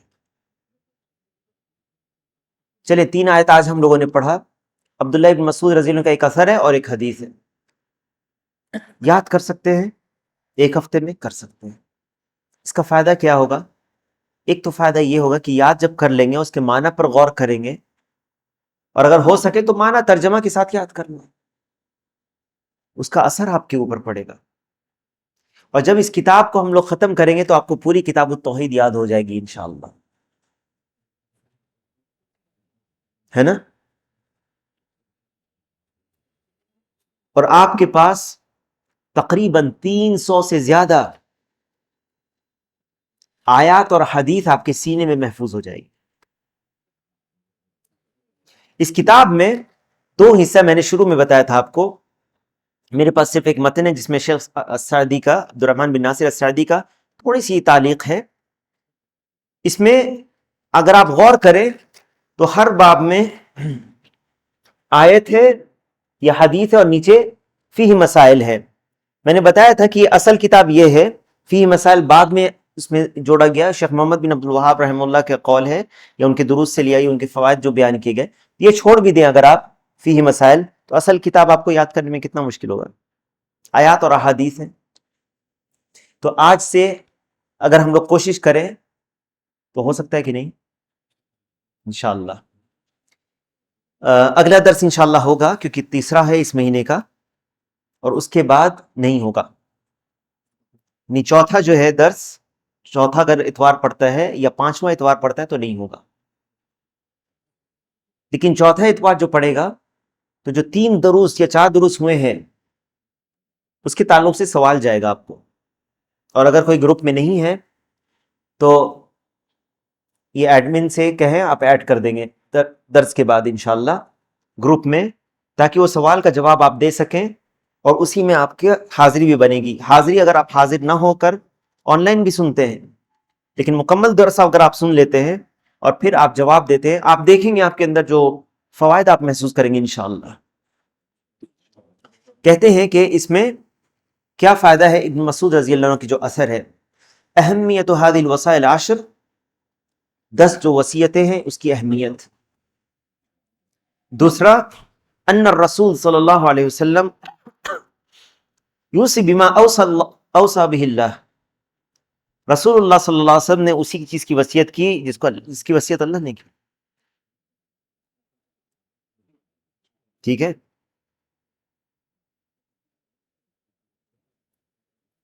کسی کو کوئی اور مثال یاد ہے؟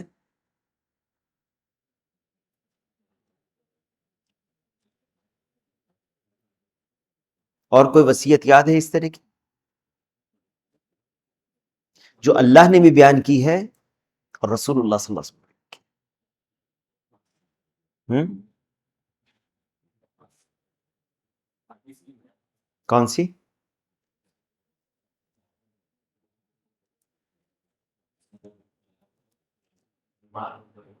کون سی؟ آواز نہیں آ رہی ہے۔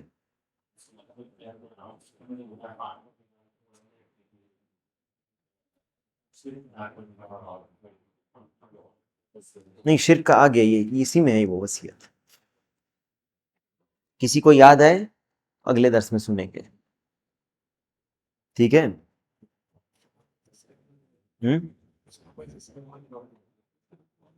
اگلے درس میں بتائیں گے انشاءاللہ۔ اللہ نے بھی وصیت کی اس کی، اور رسول صلی اللہ علیہ وسلم نے وصیت کی، ٹھیک ہے؟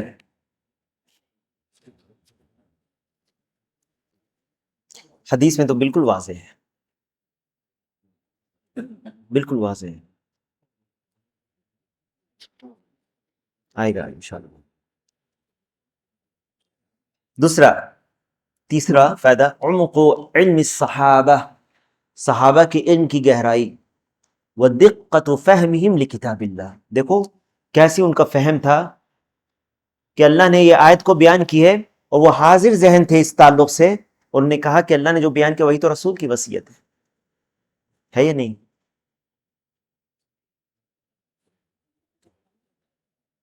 ٹھیک ہے؟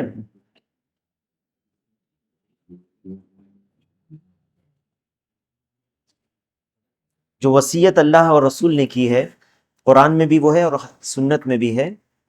میں بتا دیتا ہوں، آپ لوگوں کا کام ہے کہ وہ آیت اور حدیث کو کھوجیں، تلاش کریں۔ اللہ کا تقوی، اللہ کا تقوی، وصیت کا لفظ ہے، نہیں تو پھر مجھے جواب اسی درس میں دے دینا پڑے گا تاکہ بعد میں سوال کروں. ہاں یاد آ رہا ہے؟ بتاؤ. وَلَقَدْ وَصَّيْنَا الَّذِينَ أُوتُوا الْكِتَابَ مِنْ قَبْلِكُمْ وَإِيَّاكُمْ أَنِ اتَّقُوا اللَّهَ. ہے یا نہیں؟ وَلَقَدْ وَصَّيْنَا الَّذِينَ أُوتُوا الْكِتَابَ مِنْ قَبْلِكُمْ وَإِيَّاكُمْ أَنِ اتَّقُوا اللَّهَ. اور اللہ کے نبی صلی اللہ علیہ وسلم نے کیا فرمایا؟ اوصیکم بتقوی اللہ والسمع والطاعہ.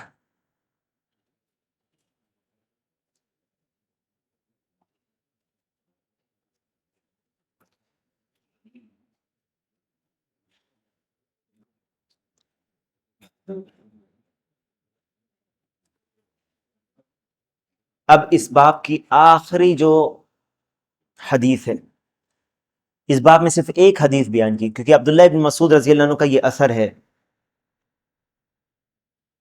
ٹھیک ہے، اور یہ حدیث ہے. وعن معاذ بن جبل رضی اللہ عنہ قال كنت رديف النبي صلى الله عليه وسلم على حمار فقال لي يا معاذ أتدري ما حق الله على العباد وما حق العباد على الله؟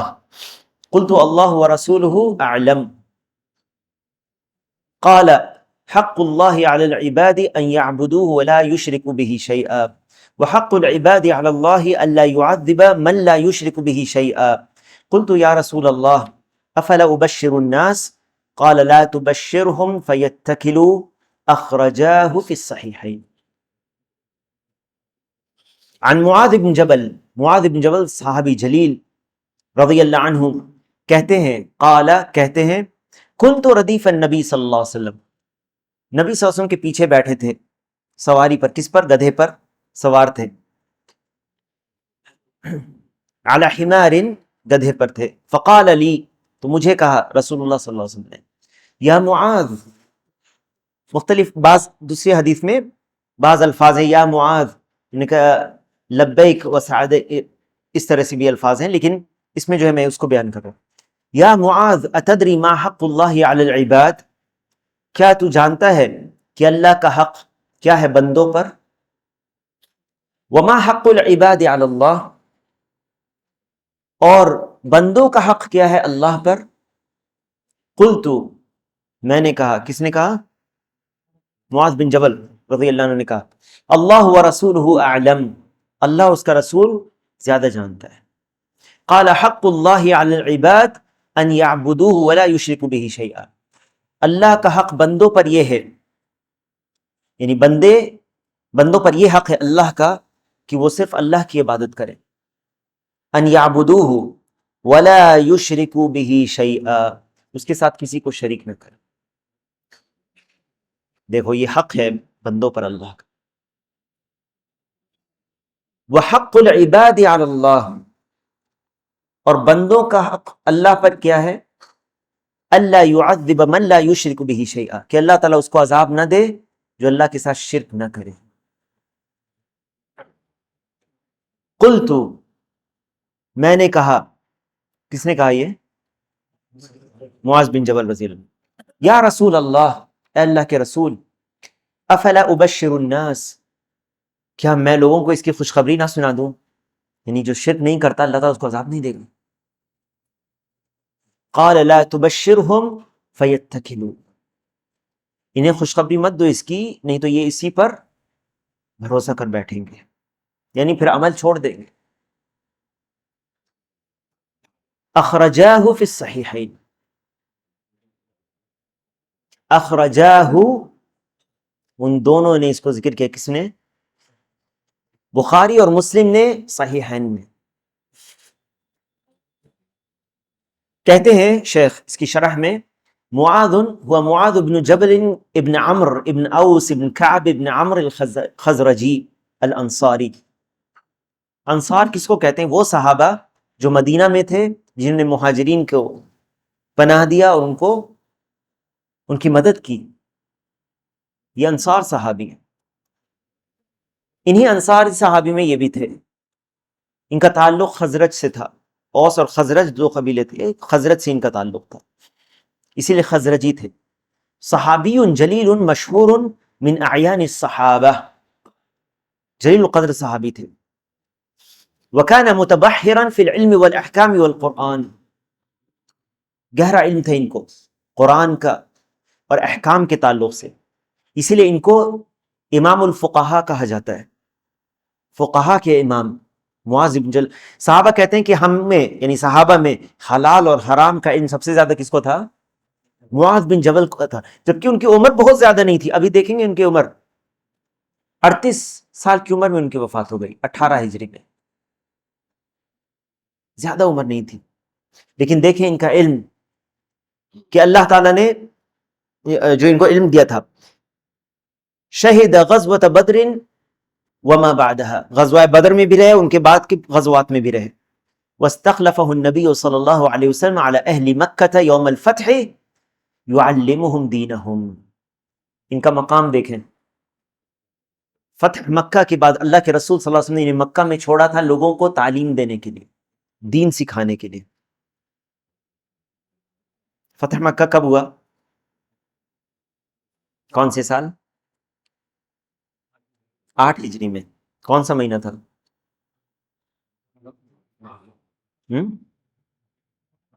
رمضان، 8 ہجری میں فتح مکہ ہوا۔ ان کی عمر کتنی ہوگی؟ 18 ہجری میں ان کی وفات ہوئی ہے، 38 سال کی عمر میں، تو 10 سال پہلے 8 ہجری کتنی عمر ہوگی؟ 28 سال۔ 28 سال کی عمر میں وہ تعلیم دینے کے لیے اللہ کے نبی صلی اللہ علیہ وسلم نے ان کو مکہ میں، ثم بعثه الى الیمن قاضیا ومعلما، پھر اللہ ہی کے نبی صلی اللہ علیہ وسلم نے 9 ہجری یمن کب بھیجا تھا؟ کہا جاتا ہے 9 یا 10 ہجری میں بھیجا، قاضی بنا کر اور لوگوں کو تعلیم دینے کے لیے۔ جو آگے آئے گی حدیث کہ انہوں نے اللہ کے نبی صلی اللہ علیہ وسلم نے معاذ بن جبل کو کچھ نصیحت کر کے بھیجا تھا، وہ آگے آئے گی۔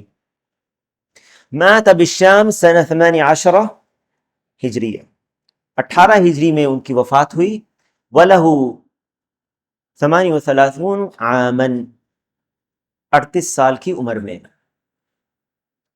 38 سال کی عمر انہوں نے پائی۔ ان کی موت شام میں ہوئی تھی، شام جس کو آج سیریا اور جارڈن کا جو علاقہ ہے اس کو شام پہلے کہتے تھے، اور ان کی وفات ہوئی تعاون امواس میں۔ تعاون امواس، تعاون پلیگ بہت یعنی پھیلا تھا اس وقت، اور یہ کس کا خلافت کا دور تھا؟ کس کے خلافت کا دور تھا؟ 18 ہجری، عمر ابن الخطاب رضی اللہ عنہ کا کی دور خلافت تھا۔ ردیف هو الذي تحمله خلفك على ظهر الدابة، ردیف کہتے ہیں جس کو تم پیچھے بیٹھاتے ہو اپنے سواری پر۔ پہلے سواری کیا تھی؟ یا تو اونٹ تھا، یا گھوڑا تھا، یا خچر اور گدھا تھا، یہ سواری تھی۔ اللہ کے نبی علیہ الصلوۃ والسلام کا تواضع دیکھو کہ آپ گدھے پہ ہیں اور آپ نے دوسرے کو بٹھایا ہے پیچھے۔ اس سے ایک فائدہ یہ ملتا ہے کہ آپ پیچھے کسی کو بٹھا سکتے اپنے، اگر جانور پر مشقت نہ ہو، اگر جانور پر مشقت نہ ہو تو آپ اس کو پیچھے بٹھا سکتے ہیں۔ اتدری هل تعرف، کہا جاتا ہے کہ یہ جو گدھا تھا یہ مقوقس نے دیا تھا تحفے کے طور پر رسول اللہ صلی اللہ علیہ وسلم کو، اللہ عالم۔ اس گدھے کا نام تھا عفیر۔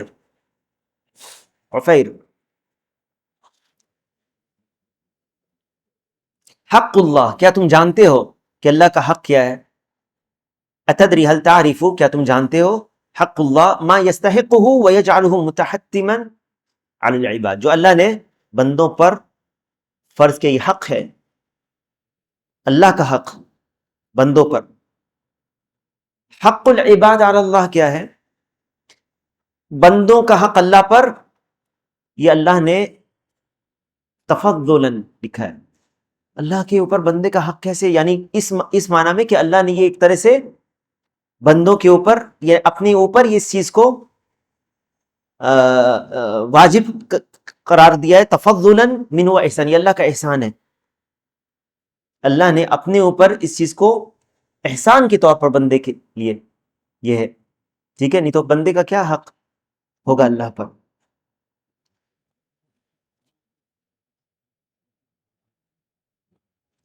قلت اللہ ورسولہ اعلم، کہا اللہ اور اس کا رسول زیادہ جانتا ہے. یہ صحابہ کا ادب. دیکھو جب اللہ کے نبی صلی اللہ علیہ وسلم نے پوچھا تو سوال کر کے، یہ اسلوب نبی علیہ الصلوۃ والسلام کی تعلیم کا تھا. کئی احادیث میں ملتا ہے کہ آپ سوال کرتے تھے صحابہ سے، کیا تم یہ جانتے ہو؟ کیوں؟ کیونکہ اس سے انسان جو ہے اب غور کرتا ہے کہ جو بات کہی جا رہی ہے اس پر وہ متنبہ ہو اور غور سے سنے. تو یہاں پر رسول اللہ صلی اللہ علیہ وسلم نے جب پوچھا تو انہوں نے کہا اللہ و رسولہ اعلم. یہ ادب میں سے ہے. انہوں نے جواب دینے میں کوئی بات اپنے ذہن سے نہیں بتائی، بلکہ کہا اللہ و رسولہ اعلم، اللہ اس کا رسول زیادہ جانتا ہے. اللہ تعالیٰ کیونکہ اللہ تعالیٰ ہر چیز کو جانتا ہے، اور رسول اس لیے جانتے ہیں کیونکہ اللہ تعالیٰ نے وحی کے ذریعے اپنے رسول کو بیان کیا ہے.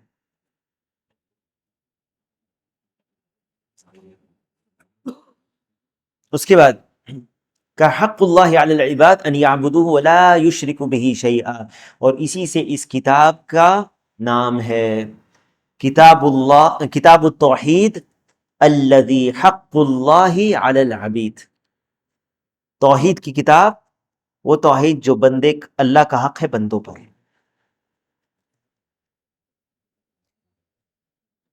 کہتے ہیں کہ اللہ کا حق بندوں پر یہ ہے کہ وہ اسی کی عبادت کریں. ان یعبدوہ ولا یشرکوا بہ شیئا، دیکھو یہاں پر بھی نفی اور اثبات ہے. ان یعبدوہ اثبات ہے کہ اللہ ہی کی عبادت کرنا ہے نا، اور نفی کس چیز کی ہے؟ ولا یشرکوا بہ شیئا، اور کسی چیز کو اس کے ساتھ شریک نہ کرے. تو انہوں نے جب کہا افلا ابشر الناس، کہ میں لوگوں کو خوشخبری نہ سناؤں کہ ان کو جو خوش کرے لوگوں کو. اس سے کیا پتہ چلتا ہے؟ صحابہ یہ جانتے تھے کہ جس سے لوگ خوش ہوتے ہیں ان کو بیان کرنا اچھی بات ہے، مسلمانوں کو خوش کرنا، خوشی پہنچانا، خوشی کی بات کرنا. لیکن اللہ کے نبی صلی اللہ علیہ وسلم نے اس میں ایک حکمت سمجھی. کہا کہ لا تبشرہم فیتکلوا، انہیں مت بنا، نہیں تو اسی پر اعتماد کر لیں گے. یترک التنافس فی الاعمال الصالحہ، عمل صالح چھوڑ دیں گے یہ سمجھتے ہوئے کہ توحید تو ہے میرے پاس. اسی لیے اس کا اجمالی معنی کیا ہے حدیث کا؟ المعنى الاجمالی للحدیث ان النبی صلی اللہ علیہ وسلم اراد ان یبین وجوب التوحید علی العباد وفضلہ. توحید کی واجب ہونا اللہ کا جب حق ہے تو سب سے پہلے یہ کیا ہے کہ اللہ کی بات کی جائے، اور یہ اس کی فضیلت ہے توحید کی کہ اللہ تعالیٰ ایسے لوگوں کو جو توحید پر ہوں گے ان کو عذاب نہیں دے گا. کیا معنی ہے اس کا؟ کہ جو توحید پر ہوں گے کچھ بھی عمل کر لیں اس کا آخری انجام یہ ہوگا کہ وہ ہمیشہ عذاب نہیں ہوگا اس کے لیے. یا تو اللہ تعالیٰ اپنے فضل اور احسان سے، اصل اگر توحید موجود ہے اور اللہ کے ساتھ کسی کو شریک نہیں کیا ہے، اور جیسے آگے آئے گا الذین آمنوا ولم یلبسوا ایمانہم بظلم اولئک لہم الامن وہم مہتدون، جنت میں چلے جائے گا شخص اللہ کی رحمت سے. اور اگر توحید موجود ہے لیکن گناہ بھی موجود ہے تو اللہ تعالیٰ چاہے گا تو اپنے فضل و کرم سے اس کو معاف کر کے اپنی رحمت سے جنت میں داخل کر دے، یا اپنے عدل سے اس کو سزا دے جتنا اس کو مستحق ہے، اور پھر اس کو جنت میں داخل کر دے. لیکن اس کا آخری انجام ہمیشہ وہ عذاب میں نہیں رہے گا. ٹھیک ہے، لیکن جو ایسا نہیں کرے گا اور شرک کرے گا تو وہ عذاب میں رہے گا. یہ معنی ہے اس کا. ٹھیک ہے. فَأَلْقَى ذَلِكَ بِصِيغَةِ الْإِسْتِفْهَامِ، نبی صلی اللہ علیہ وسلم نے سوال کے طور پر یہ چیز رکھی. لِيَكُونَ أَوْقَعَ فِي النَّفْسِ وَأَبْلَغَ فِي فَهْمِ الْمُتَعَلِّمِ، تاکہ لوگ زیادہ اس کو غور سے سمجھے، جو متعلم جو سیکھنے والا ہے اس پر غور کرے. فَلَمَّا بَيَّنَ لِمُعَاذٍ فَضْلَ التَّوْحِيدِ، جب معاذ رضی اللہ عنہ کو اس کی فضیلت بیان کی توحید کی، معاذ رضی اللہ عنہ نے اس کی اجازت طلب کی کہ کیا میں اس کو لوگوں کو خوش ہوں گے لوگ بتا نہ دوں. استأذنه معاذ ان يخبر بذلك الناس ليستبشروا فمنعه النبي صلی اللہ علیہ وسلم، نبی صلی اللہ علیہ وسلم نے منع کیا. من ذلك، کیا علم کو چھپانا چاہیے؟ بعض علم جس سے لوگ فتنے میں پڑ سکتے ہیں، یا بعض علم کو مصلحت کے طور پر چھپانا جائز ہے، اس سے پتہ چلتا ہے۔ مثال کے طور پر آپ ایسی جگہ پر گئے ہیں جہاں پر لوگ بے نمازی ہیں، فسق و فجور میں ہیں، اور وہاں پر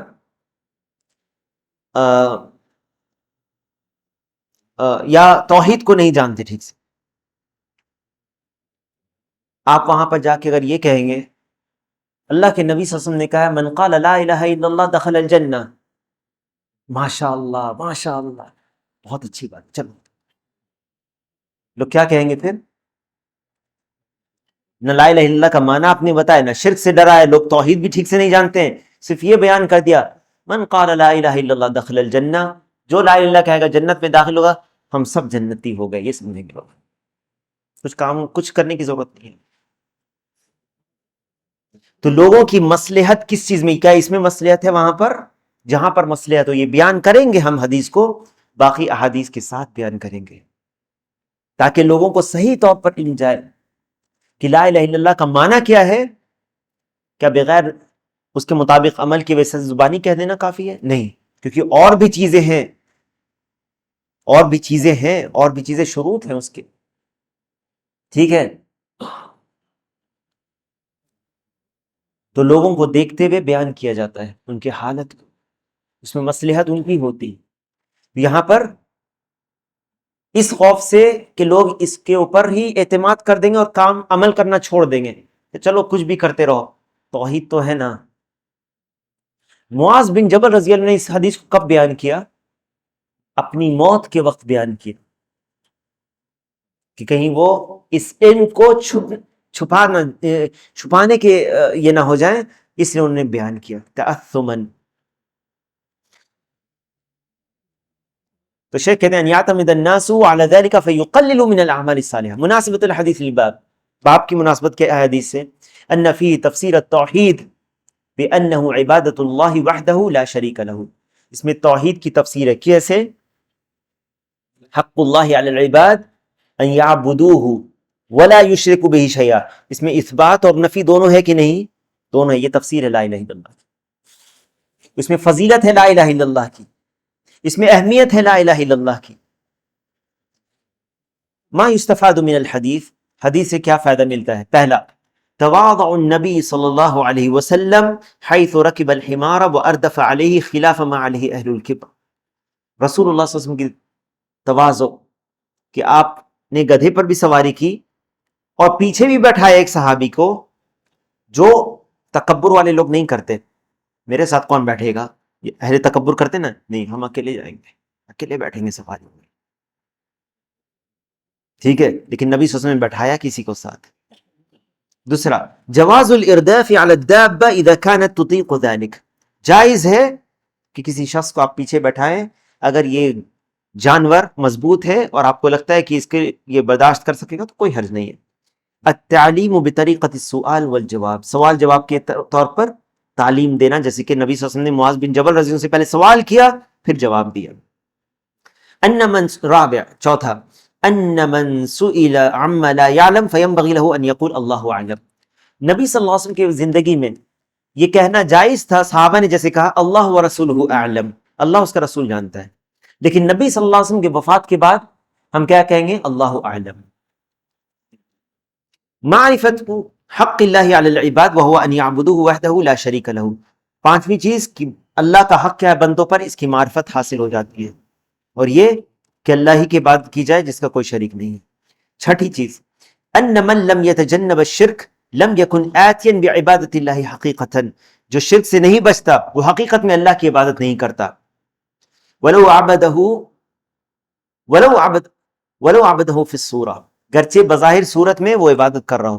کوئی شرک کرنے والا، غیر اللہ کے آگے سجدہ کرنے والا، غیر اللہ سے دعا کرتا ہے، وہ اللہ کی بھی عبادت کرتا ہے، اللہ کے لیے بھی سجدہ کرتا ہے، بظاہر تو یہ صورت اس کی کیسی لگ رہی کہ اللہ کی بات کر رہا ہے، لیکن حقیقت میں اللہ تعالیٰ اس کی بات کو قبول ہی نہیں کرے گا، کیونکہ اس نے شریک کیا ہے دوسرے کو، تو یہ عبادت اس کی قبول نہیں ہوگی، اور اس نے حقیقت میں اللہ کی عبادت نہیں کی۔ کیا دلیل ہے اس کی؟ قل یا ایھا الکافرون لا اعبد لا اعبد ما تعبدون ولا انتم عابدون ما اعبد، اور تم اس کی بات نہیں کرتے جس کی میں عبادت کرتا ہوں۔ بظاہر مشرکین اللہ کے لیے بھی عبادت کرتے تھے کہ نہیں؟ کرتے تھے،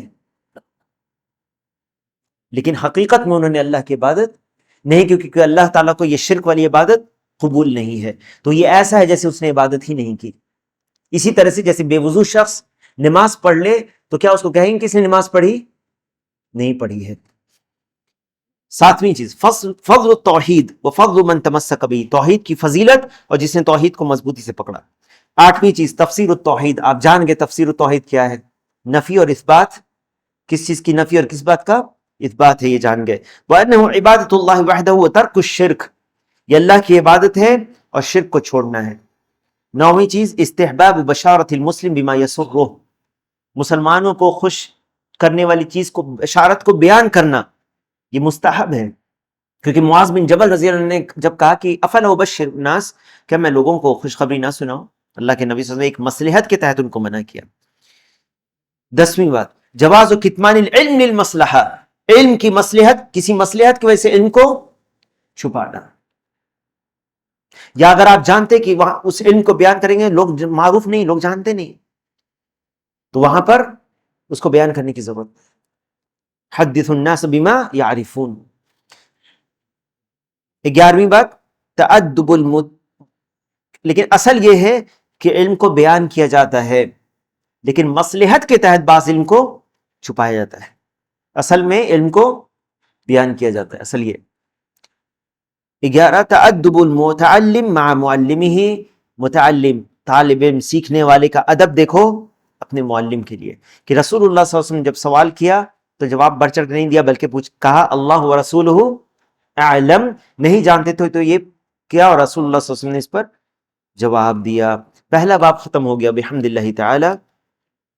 ابھی وقت نہیں ہے، صرف مسائل کو اگلے درس میں سوال کے طور پر بھی کچھ پوچھیں گے، جو آپ نے اس باب کو پڑھا ہے سیکھا ہے اس کو سوال کے طور پر اور فیہ مسائل کو بیان کرتے ہوئے آگے بڑھ جائیں گے، ٹھیک ہے، تاکہ ایک طرح سے مراجعہ ہو جائے جو 3 درس میں بیان ہوا ہے، ٹھیک ہے۔ بارک اللہ فیکم وجزاکم اللہ خیرہ۔ اللہ تعالیٰ سے دعا ہے کہ اللہ تعالیٰ ہم سب کو علم نافع اور عمل صالح کی توفیق عطا فرمائے۔ ربنا آتنا في الدنيا حسنة وفي الآخرة حسنة وقنا عذاب النار، اللهم اغفر لجميع المؤمنين والمؤمنات والمسلمين والمسلمات الأحياء منهم والأموات، سبحانك اللهم وبحمدك أشهد أن لا إله إلا أنت أستغفرك وأتوب إليك، اللهم صل وسلم وبارك على نبينا محمد وعلى آله وصحبه أجمعين، والحمد لله رب العالمين۔